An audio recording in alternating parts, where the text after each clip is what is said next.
ఖచ్చితంగా చేస్తారు.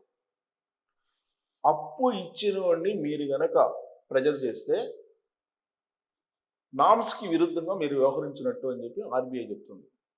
ఆర్బీఐ తాజాగా విడుదల చేసినటువంటి కొన్ని మార్గదర్శకాలను కనుక గమనిస్తే బ్యాంక్ ఏజెంట్లు, రికవరీ ఏజెంట్లు ప్రత్యేకించి ఎవరైనా సరే అప్పు ఇచ్చినటువంటి వాళ్ళ ఇళ్లకు వచ్చేసి గందరగోళం చేసిన, ప్రెజర్ చేసిన, లేదా వల్గర్ లాంగ్వేజ్ మాట్లాడినా ఖచ్చితంగా చర్యలు తీసుకోవాలి అని చెప్పి బ్యాంకులకు ఆర్బీఐ ఆదేశాలు జారీ చేస్తుంది.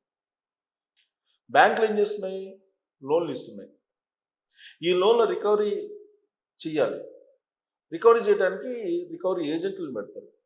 ఇన్ కేస్ రికవరీలు కనుక రాకపోతే ఆ బ్యాంకు మేనేజర్ బాధ్యుడవుతాడు. కానీ రకరకాల పద్ధతుల్లో రికవరీ ఏజెంట్ల ద్వారా రికవరీ చేయటానికి ఎక్కువగా బ్యాంక్ మేనేజర్లు ఇంట్రెస్ట్ చూపిస్తారు, ఒత్తిడి తీసుకొస్తారు. కానీ ఇప్పుడు ఆర్బీఐ ఏం చెప్తుందంటే రుణాలు తీసుకున్నటువంటి వాళ్ళ యొక్క ఆర్థిక పరిస్థితిని మీరు గమనించాలి, వాళ్ళ కుటుంబ నేపథ్యాన్ని గమనించాలి, వాళ్ళు ఆర్థికంగా దెబ్బతిన్నారా లేదా అనేది చూడాలి, ప్రకృతి వైపరీత్యాల కారణంగా ఎఫెక్ట్ అయ్యారా అనేది గమనించాలి. వీటన్నిటినీ పరిశీలనలోకి తీసుకున్న తర్వాత మీరు అప్పు తీసుకున్నటువంటి వాళ్ళ ఇళ్లకు వెళ్ళి ఏ విధంగా మీరు రికవరీ చేయాలో కొన్ని మార్గదర్శకాలను విడుదల చేసింది. నొప్పించకుండా, ఎవరైతే అప్పు తీసుకున్నారో వాళ్ళని నొప్పించకుండా మీరు రికవరీ చేయాలి అని చెప్పి ఆర్బీఐ చెప్తోంది.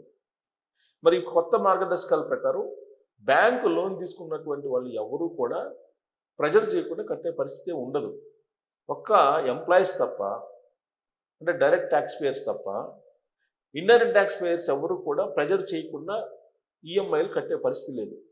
ఇలాంటి పరిస్థితుల్లో రికవరీ ఏజెంట్ వెళ్ళి ప్రెజర్ చేయకపోతే మీకు రిటర్న్స్ ఎలా వస్తాయి?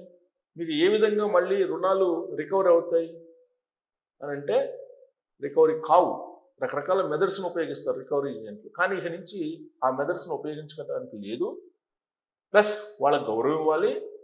ఉదయం 10 నుంచి సాయంత్రం 5 గంటల లోపలే వెళ్ళాలి వాళ్ళ రికవరీ ఏజెంట్ వాళ్ళ ఇళ్ళకి. ఎక్కడ పడితే అక్కడ అడగకూడదు. ఇలాంటివన్నీ చాలా నిబంధనలు పెట్టారు.